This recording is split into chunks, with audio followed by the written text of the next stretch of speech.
Introduction. Religion, philosophy, science, and psychology all come from the same human roots. We have a strong desire, even a need, to understand the nature of the universe, our place in that universe, and the meaning in our lives. Success in achieving that is wisdom. So here goes. Ambrose Phillips was born in Shropshire, of a Leicestershire family, and that reminds me I've got to remember to use this. There we are. He was educated at Shrewsbury School and at St John's College, Cambridge, of which he became a fellow in 1699. His poems were praised, and he lived until he was 75 years of age, no mean feat then. As a poet, his words, eternal source of light divine, were set to music by George Frederick Handel, 10 years his junior, and the musical experience remains a source of emotional pleasure and of spiritual enlightenment. Without the music, they may well have been long forgotten.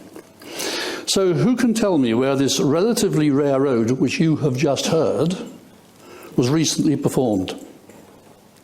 Anybody recognise it? The Royal Wedding. Now, it was sung by a soprano with whom I've sung, as it happens, at the Royal Wedding, but it was written for a countertenor. And at Glyndebourne, 4 weeks ago, I heard the same countertenor singing in Handel's oratorio, which was turned into an opera called Saul. Absolutely fantastic, and probably the number 2 in the world now as a countertenor. So I found the fact that I had chosen this piece of music and the ode as a basis of today's talk long before the royal personages chose it for their wedding, I'm pretty certain. So I took that as a positive indication I was on the right route. It's not the first time it's happened.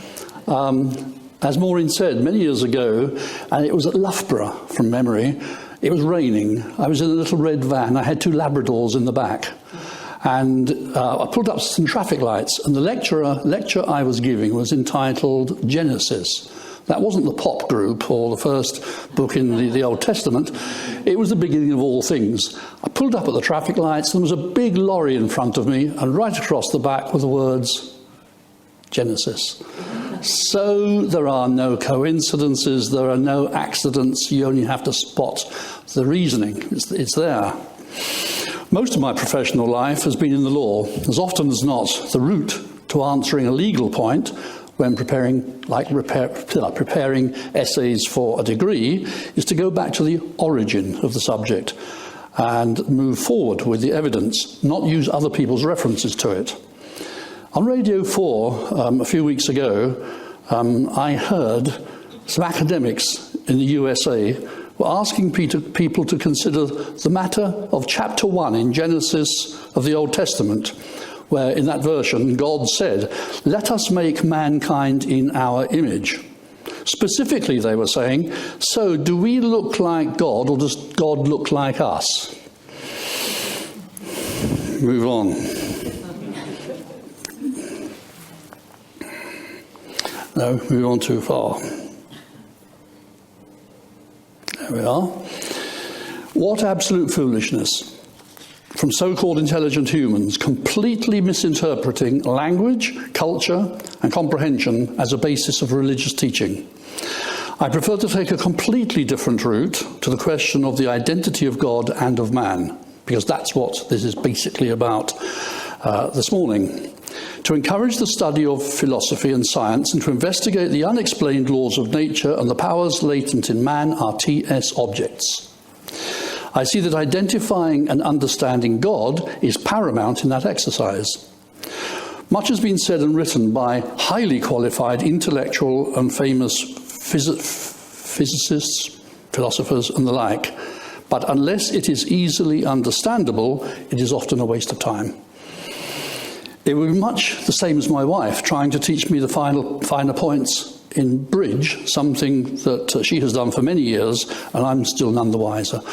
So you have to understand enormous amounts of detail go over your head, enormous amounts of detailed analysis. If you don't follow it, it's a waste of breath to some extent.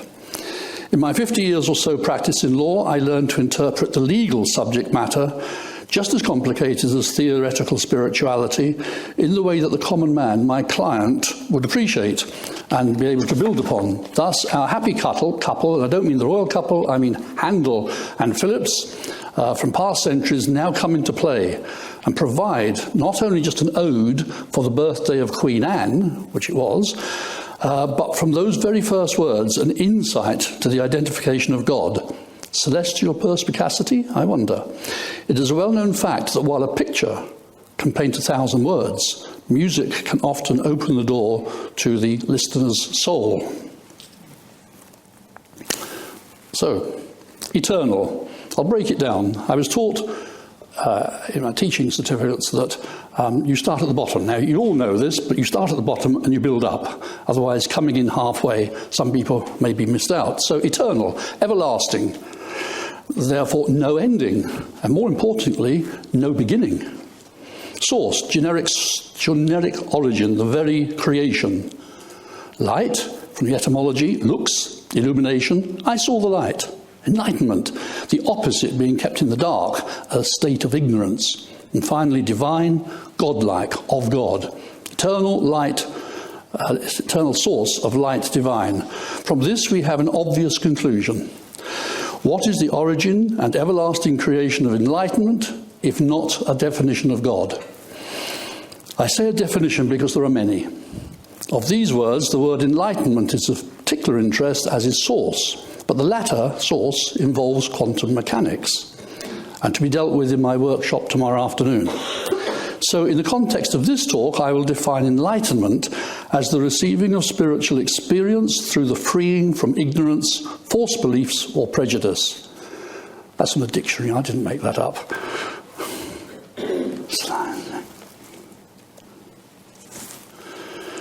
At this stage, I'd like to dismiss the concept of atheism and the contention of chaos theory. That's why you've got nothing on the screen. If there was no God and everything was random and accidental, then any purpose in life would be merely the response to other human beings' behaviour, with nothing other than total death to foresee. Discussions, actions and reactions, or anything other than physical worlds and their creatures would be the limit. Here on earth, mankind will be in permanent challenge to man and other creatures and nature itself. Eventually, man would destroy his world, this world, for himself. Ladies, I'm including male and female. I must make that very, very clear. For him and herself, and everything else if there was nothing of a higher existence. Wow, you may think, is that what is happening to our world now?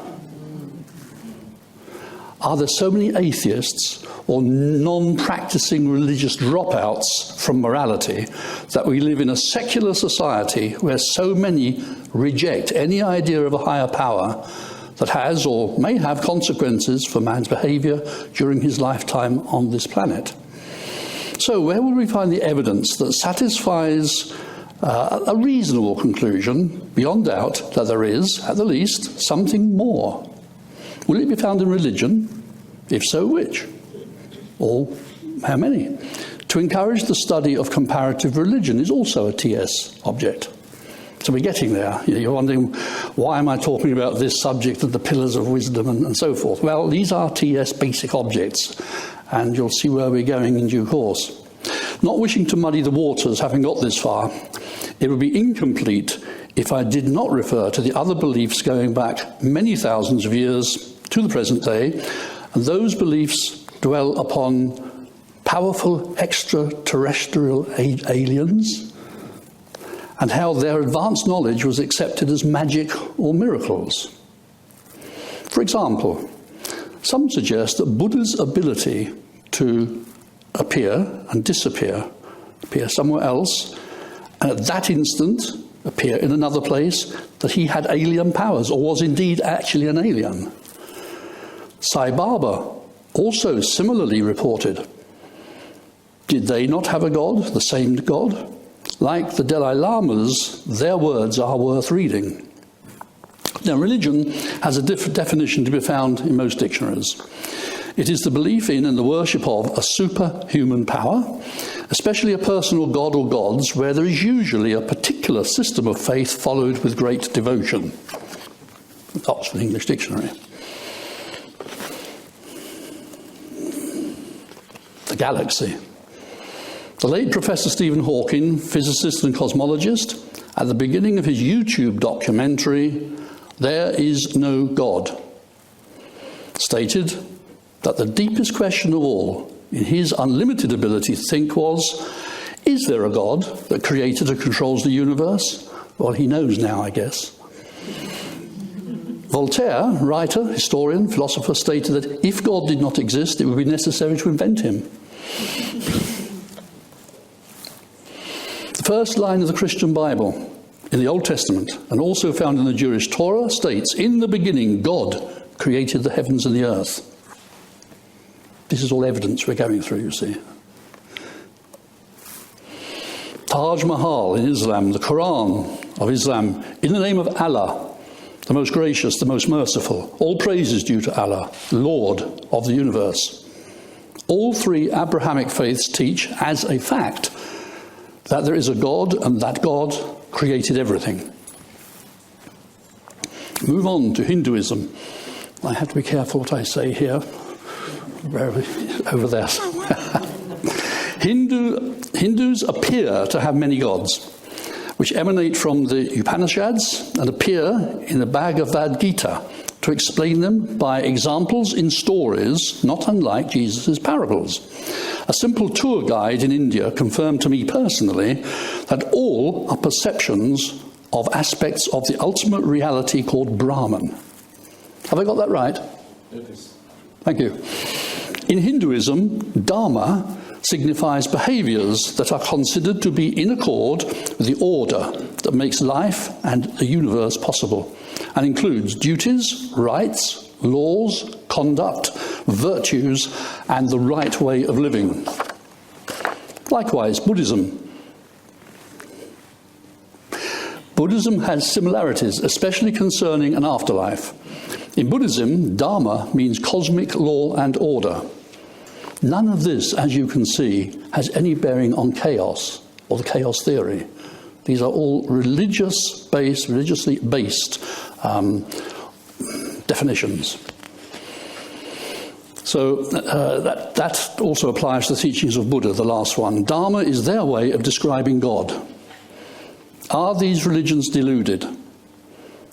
How do you decide the answer to Hawking's deepest question? I've pondered this question for 60 years, believe it or not, and have come to a few conclusions, and the most important of all being that the more you learn, the more you realise how little you've learned. And like science, conclusions made with great certainty and after the most extensive research are later accepted as being wrong. Scott's lecture last evening I found absolutely fascinating. I couldn't remember all the details, but he got home the message, the golden, what was it called, the golden ratio. Of course, that goes back thousands and thousands of years. And now, at last, it's being used, as he says, by companies to get people to do things they don't particularly want to do. A bit more of Sodom and Gomorrah maybe we're heading for, who knows. Right, some years ago, let's move on. Some years ago, I read for a master's degree in death and immortality. That formalised much of what I had already concluded. The Reverend Professor Emeritus of Theology and Religious Studies at the University of Wales, Trinity St David, Paul Badham, was my head of department. He was a committed Christian who accepted that science already provides for what the Christian Church names resurrection, and nevertheless has great difficulty in going one step further to accept reincarnation. This is the sticking point for the Christian Church, and I say church because the people in the church I do not criticise in the main. I've always found devout whatever are literally that. They are very often usually kind, intelligent, hardworking, but it's the principles of the organised church I have difficulties with. So This is the sticking point for the Christian church of all types and denominations. Get over this, and the millions of people lonely for moral direction in the living of their lives would fill the churches. Now, have I gone too far? No. There, you won't recognise that. That's Cuddesdon College, or Ripon College at Cuddesdon, which is just outside of Oxford. I had lunch a few years ago with my aunt. She's 14 years older than me. She was the Mother Superior of a Benedictine convent. At my table were a bishop and the head of the Anglican Teaching College at Cuddesdon. The four Gospels of Matthew, Mark, Luke and John all describe the empty tomb and the appearance of Jesus on the day after the Jewish Sabbath. We know that, don't we? Well, most of us, I guess. The death and disappearance of the leader of a well-known cult, and then his reappearance in human form was met with disbelief and then with joy, but in confusion. This is the Sunday morning as is taught. Easter morning as is taught. Even then, they had not understood their master's message. There will not be a second coming, incidentally, and I'll cover that aspect tomorrow.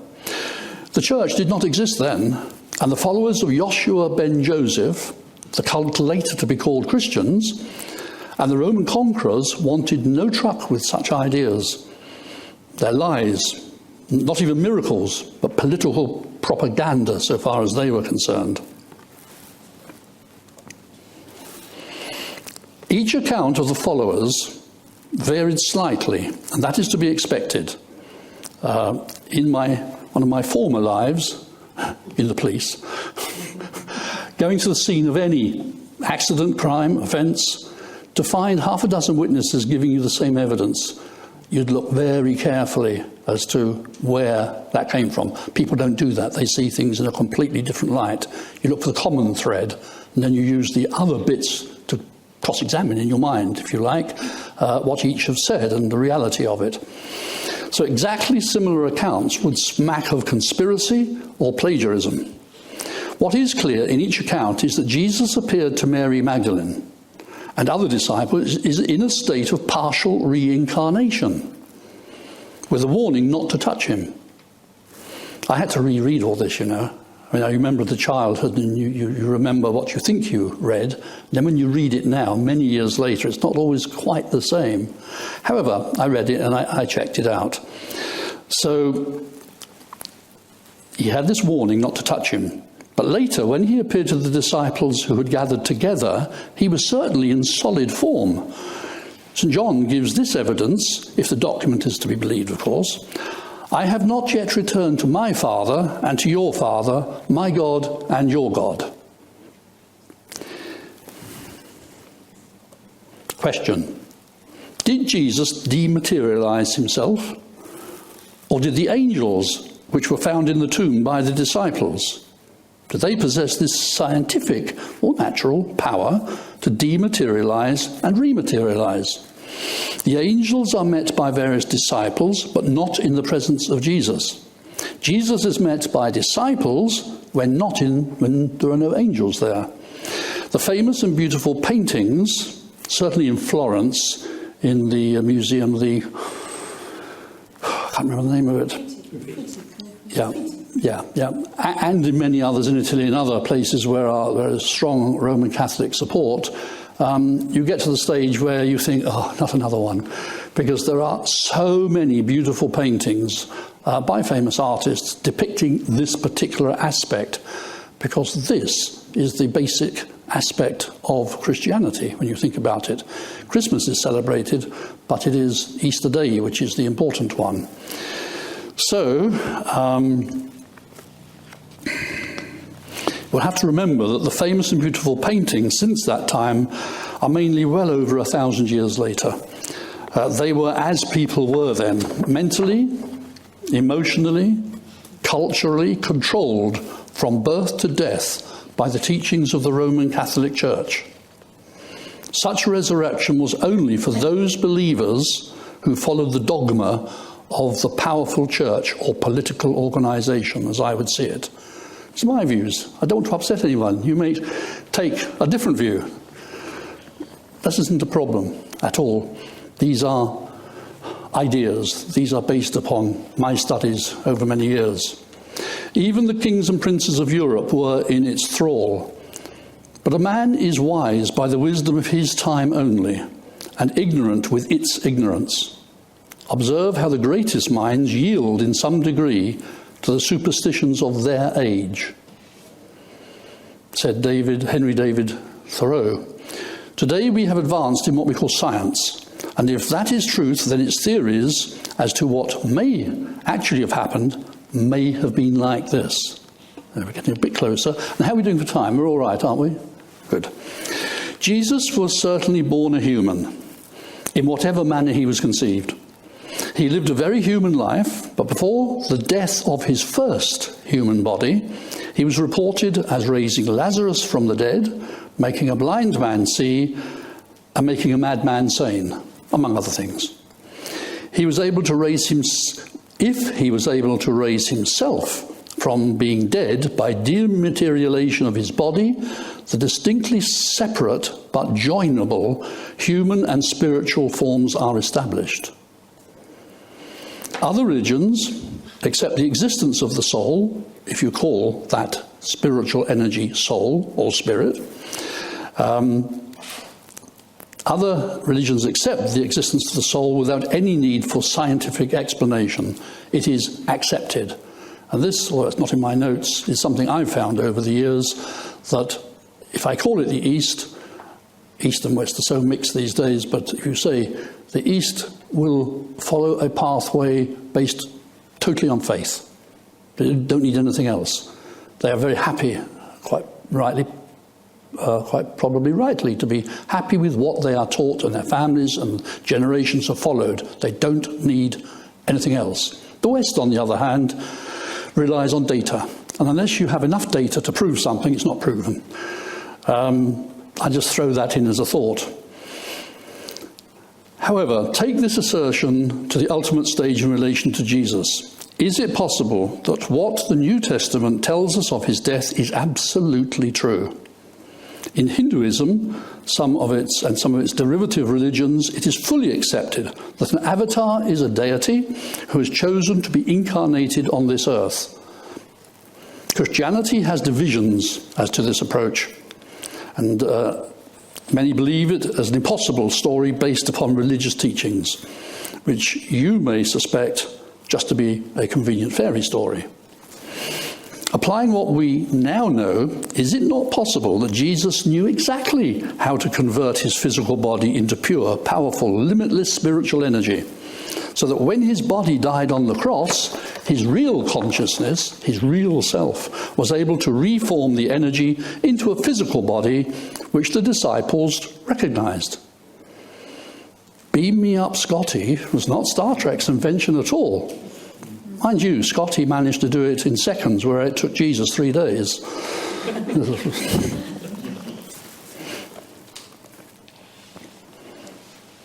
Famous painting.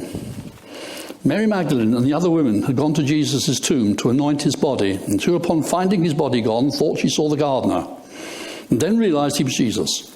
Jesus said to her, "Touch me not, for I am not yet ascended to my Father. But go to my brethren and say to them, I ascend to my Father and to your Father, to my God and your God." After this, Jesus appeared at least twice to disciples while they were gathered at a house in prayer. And if the stories are right, I've actually been in that place in Israel. And I'm not sure that any of the things they say on the tourist trail is right, but I was happy to accept that. And it did have a feeling. Those of you who are healers know how you can feel the energy. And the Mount of Olives, no, the other one by the Lake of Galilee. Tabor. Sorry? Tabor. It was one of them at least. It was absolutely tingling. There's certainly something there at the very least, just on that evidence. So he visited 2 of the disciples on the road to Emmaus, and he appeared at the Sea of Galilee while several of the disciples were fishing. A new cosmic body, just made of energy, like ours, reincarnation. Well, if you begin to go deeper into Scott's lecture last night, and I believe he gave one earlier in the week, you will see that, and this is for me tomorrow really, that we are just made of energy and nothing else. So the Philosopher's Stone, what was that all about? Okay, from this factual evidence, not from any form of religion, the evidence beyond a reasonable doubt is that by the use of life energy, Jesus and other avatars have and had the ability to create all things from this original energy, including material form. That is the power of God. We know what Jesus' message was: love God and everyone else. It has been taught for 2,000 years, and we still have not recognized it and acted upon it. How could we, when the basic message was twisted, edited, and used primarily for political purposes to control the population from 325 AD at Nicaea? The Nag Hammadi scriptures, however, record what Jesus actually said.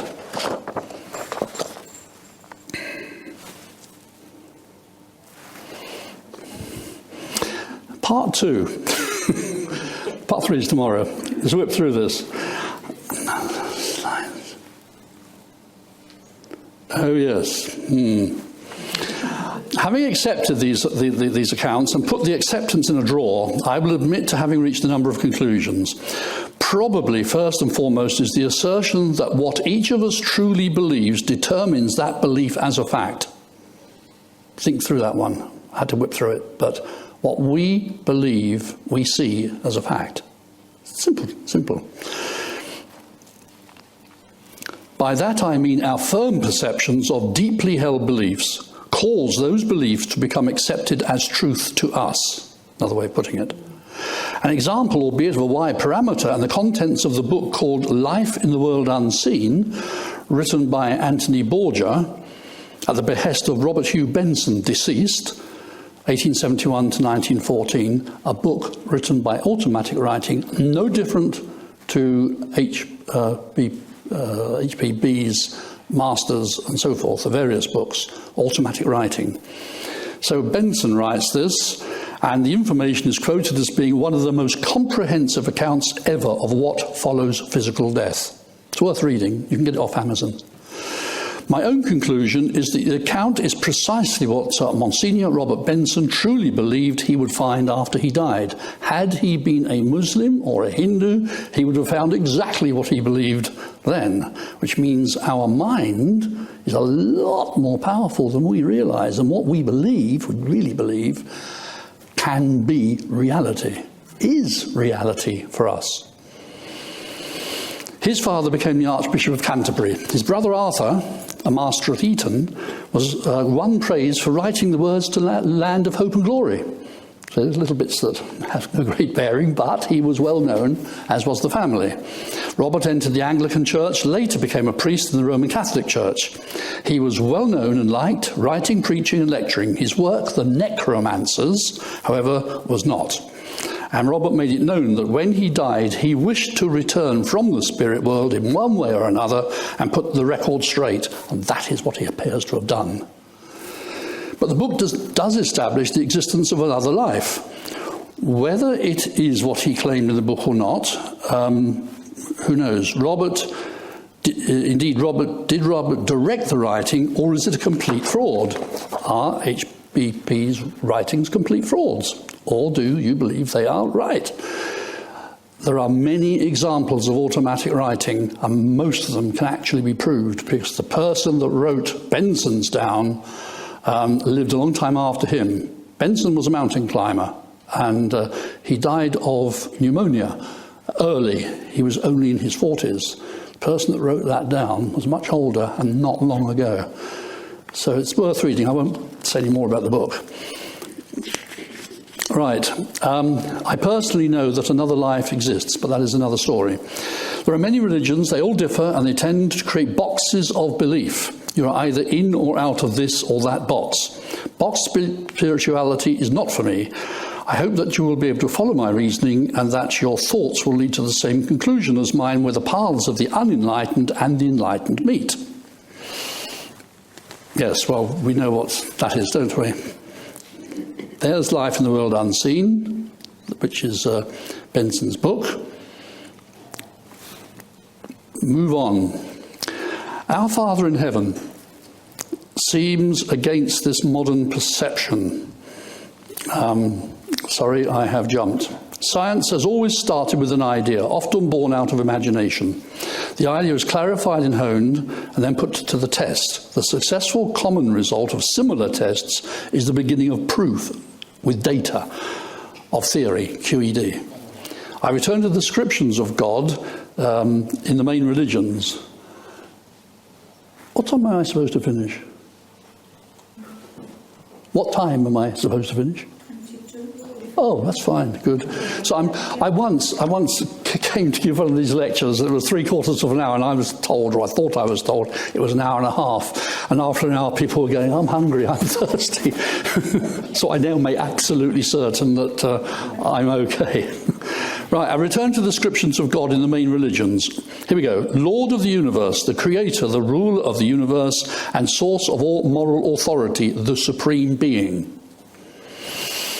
As we move away from the traditional 7 major world religions, we see in Christian science the incorporeal divine principle ruling over all as eternal spirit, infinite mind, the being perfect in power, wisdom and goodness, who is worshipped as creator and ruler of the universe.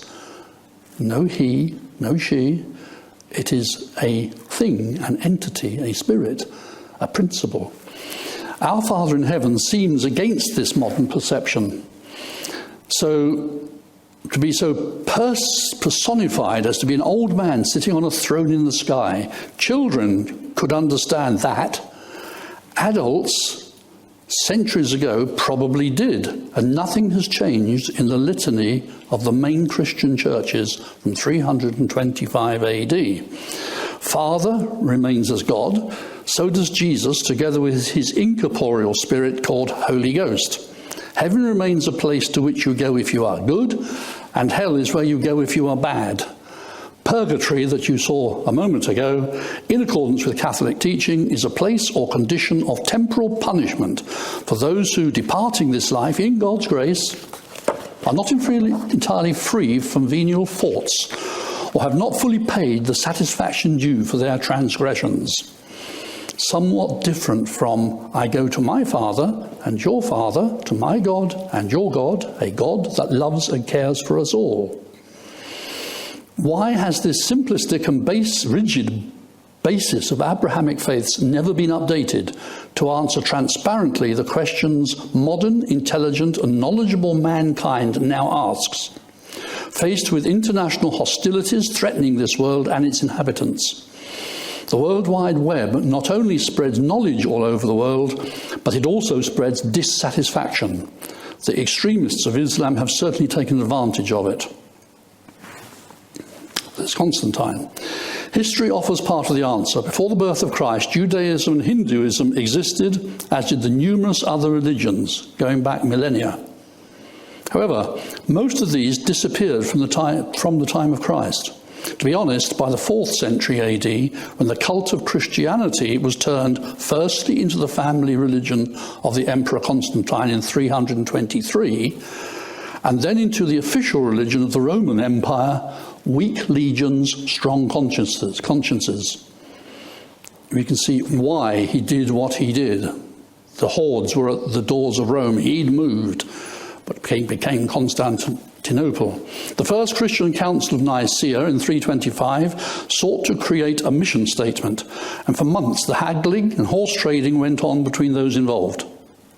Much concerned hard-fought issues of doctrine. On the 1st of August 786, a long time later, a second council was called, although it was the 7th meeting of those then concerned. They couldn't agree. And so it went on, debating, voting, and confirming changes until eventually we have what we have today. 2 Christian churches, East and West, were agreed. Somewhere between the beginning and the end, the 2-in-1, Father, Son, God, became 3, Father, Son, and Holy Spirit. Where that came from, it certainly wasn't from Jesus. The New Testament became the Holy Scripture, and followed the Old Testament of the Jews as the Holy Bible. Like Chinese whispers, what the Jew, Yosika ben Joseph, Jesus the Christ, the light, had taught, had become twisted, misinterpreted, and added to for the purposes of political expediency of those dressed in religious garb, and it hasn't changed. Theory. Imagine an existence where there is no time. This is difficult to do, but if you work at it, you can do it. Right. Imagine an existence where there is no time, no beginning, no end. A place where there is no form, no mass, no shape, nothing solid, gaseous, or liquid. Nothing that forms what we scientifically call matter. Indeed, nothing except a form of energy, which I will call consciousness. Thus, consciousness exists, and having no limitations of time and space is totally unlimited. How could we mere humans be able to describe that state of being other than ultimate consciousness? Where will this theory get some credibility? Surprise, surprise, in the books ordered to be destroyed in the 4th century. What do governments do today? They let you know what they want you to know. That's television, newspapers, articles, but you don't hear what they don't want you to hear, generally, unless someone puts it on the web, and then it isn't on there very long if it's important. So, only those books containing the teachings chosen by the religious political overlords could exist and not be challenged. What these teachings in the New Testament claim that Jesus said and what he actually did differ in places of convenience to the authorities. I move now to the Gnostics' Nag Hammadi scriptures. The Nag Hammadi scriptures were 13 bound books found in Upper Egypt. Can I ask, how many of you know of the Nag Hammadi scriptures? Good. How many of you have got a copy of them? Excellent. Well, I'm talking to the converted to some extent. The Nag Hammadi scriptures were 13 bound books buried in Upper Egypt in the second half of the 4th century and probably written from the 2nd and 3rd centuries. The Gnostics were probably responsible for their saving. It was the Gnostics that noted the original commandments brought down the mountain by Moses thousands of years earlier, the ones that he smashed. And it was they who confirmed the difference between those and the second 2 tablets. They were dedicated recorders of the written word and still exist. When Horn Farm in Sussex was a TS base, in its library it had some of the Gospels of the Gnostics, which I read. I don't know what happened to them since the people Peter and Vin died, because the Buddhists were supposed to take it over, but unfortunately Vin's family fixed things so it will now become a housing estate. That's what it boils down to. It's about 50 acres of beautiful countryside. Right, a few years ago, the Gnostics, their meeting place was in the Mayfair Library in London. And in fact, part of my family were part of the organisation. As an example of a direct line of evidence, their records are hard to beat. If the Nag Hammadi books were written as suggested, the contents of the record of the time of Jesus could have been within the living memory of the writer's grandparents. These are far more accurate than anything that appears after 700. First appeared in 325 and then were altered, so on. Finally, therefore, what answer can we give to what and where is God? What better than the account recorded as being given by Adam, the first human being, to his son Seth? After God created me out of the earth, along with your mother Eve, I went about with her in a glory that she had beheld in the eternal realm we had come from. She instructed me in the knowledge of the eternal God. We resembled the great eternal angels, for we were superior to the God who had created us, and the powers with him whom we did not know. God, the ruler of the realms and the powers, angrily divided us. Then we became two human beings, and the glory in our hearts departed from our mother Eve and me, as did the previous knowledge that was breathed in us. And from then on, we learned about mortal things, like human beings. That's sad, isn't it? But that is what was written, a long time ago. That may not bring us close to discovering what God is, except that the Genesis tale of creation differs from the Gnostics' account. Man was not superior to women at all. They were one. There was no snake. Upon division into male and female, both lost the knowledge of all things. In the culture of Judaism, and later in the lives of Muslims, women have been treated as lesser than men. Try this. Every indication... I should move on, shouldn't I? Right. Every indication is that there existed chaos represented by darkness, also known as ignorance. The fifth tractate in the Nag Hammadi Codex II is a long and thoughtful essay by an unknown Gnostic author. Since they say that nothing existed before chaos, I shall prove that they were all wrong, because they do not know the origin of chaos or its root. The darkness, in actuality, comes from a shadow, and that becomes from something that has existed before chaos came into being. This essay proceeds to refer to the world of immortals brought to completion out of the infinite, which wished to express itself as light. The origin, Adam and Eve being, further on in the essay, and indeed in the various books, the ability of the infinite to create from itself by mere thought begins to describe what God is. My own reading of this and other esoteric writings confirm in my mind that only when we leave this existence, when our bodies are no longer in mortal form, and we are free from them and the limits of this mortality, will our real selves begin to understand something of reality. I put aside meditation and what's it called? Mind travel, distant viewing. I've done it, fortunately, on some occasions in the past, but nothing like when you're dead, or you appear to be dead. There are 6,000, when I was at the university, there were 6,000 examples of near-death experiences. Absolutely fascinating. And at least one of you knows one of the authors that were there at the time, because we mentioned it this morning at breakfast. A life with no form, no mass, and no time is as that.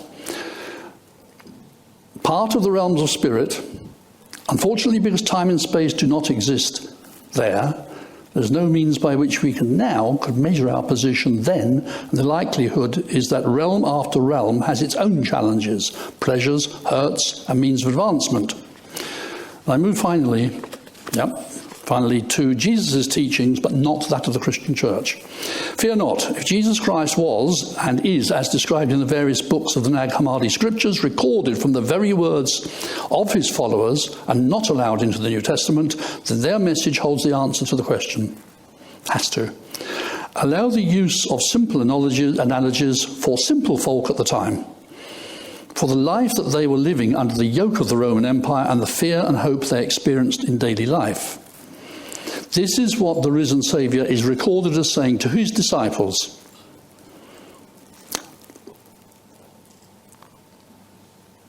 Then the Saviour appeared. This is what one of them is saying about it. Then the Saviour appeared, not in his previous form, but in spirit. He looked like a great angel of light, but I must not describe this appearance. Mortal flesh could not bear it, but only pure and perfect flesh, as he taught us. This is Matthew. Flesh in this context, of course, means humanity. A conversation between Jesus and his disciples is recorded. Jesus describes God as the one who is not. He then goes on to describe it. And here's my last bit. Here we go. Here is the answer to the question, what is God? Where is God? And so on. And this is what Jesus, according to someone who wrote it down within a couple of lifetimes of Jesus, this is what's recorded. The one, God, is infinite, incomprehensible, and constantly imperishable. The one is unequalled, immutably good, without fault, eternal, blessed, unknown, yet knows itself. Not him, you notice. The one is immeasurable, untraceable, without defect. The one is blessed imperishably and called the Father of all. In answer to Philip, who was there, Jesus says, it is all mind, thought, consideration, reflection, reason, and power, and all are equally powerful. These are the sources of all that is, and the entire generations from first to last in the foreknowledge of the infinite, unconceived Father. What did Albert Einstein say? Quantum mechanics is certainly imposing, but an inner voice tells me that it is not yet the real thing. The theory says a lot, but it does not really bring us any closer to the secret of the old one. I, at any rate, am convinced that he does not throw dice. And that is it. Thank you very much.